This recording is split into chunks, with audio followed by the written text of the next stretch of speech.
السلام عليكم ورحمة الله وبركاته. اللهم صل وسلم وبارك على سيدنا محمد وعلى آله وصحبه وسلم. الطماطم اليومين دول رخيصة في السوق، وداخل علينا العيد الكبير، كل سنة وانتم طيبين.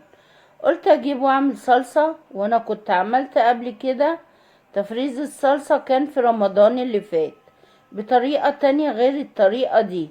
تقدروا تشوفوها، والطريقة اللي تعجبكم اشتغلوا بيها. الطريقتين كويسين وناجحين. بس قبل ما ابدأ ما تنسوش الاشتراك واللايك.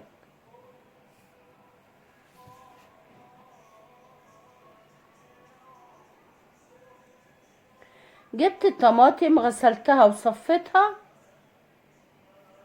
وقطعتها 4/4 بالطريقة دي. بعد كده ضربتها في الخلاط وصفتها بالمصفى، وحطيتها في الحلل وعلقتها على النار بدون اي اضافات خالص، ولا مية ولا اي حاجة. ده عصير طماطم متصفي 100%. وده القشر والبذر اللي انا صفيته منه. هسيب الطماطم على النار متوسطة لغاية ما تغلي. وهنا هي بدأت تغلي معايا، لكن في الحلة التانية لسه ما غليتش، هسيبها تاني. وهنا بعد ما غليوا والكمية قلت، فضيتهم في حلة واحدة، بس طبعا لسه ما تصلصتش، هسيبها على النار تاني. وهنا كانت قربت تستوي، قلبتها. هحط لها ليمونة كبيرة ومعلقة صغيرة ملح طعام، ملح عادي خالص، عشان مادة حفظ للصلصة. الليمون والملح مادة حفظ للصلصة. وحطيت معلقة صغيرة سكر عشان الحموضة، وحطيت معلقة صغيرة بابريكا عشان اللون، مع انها لونها جميل ومش محتاجة اي اضافات.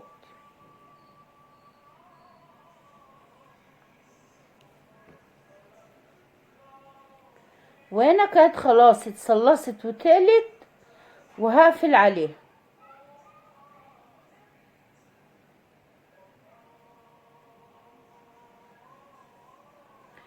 هطفي عليها واسيبها تبرد، واعبيها في البطرمانات او في اكياس بلاستيك، اكياس تلاجة. وده القوام بتاعها، لونها جميل وقوامها جميل. وده الفيديو بتاع النهاردة. عملنا صلصة طماطم طبيعية 100%، بدون اي اضافات، نضيفة وسهلة وسريعة واقتصادية، مكلفتنيش اي حاجة. وبألف هنا وشفا. وما تنسوش الاشتراك واللايك.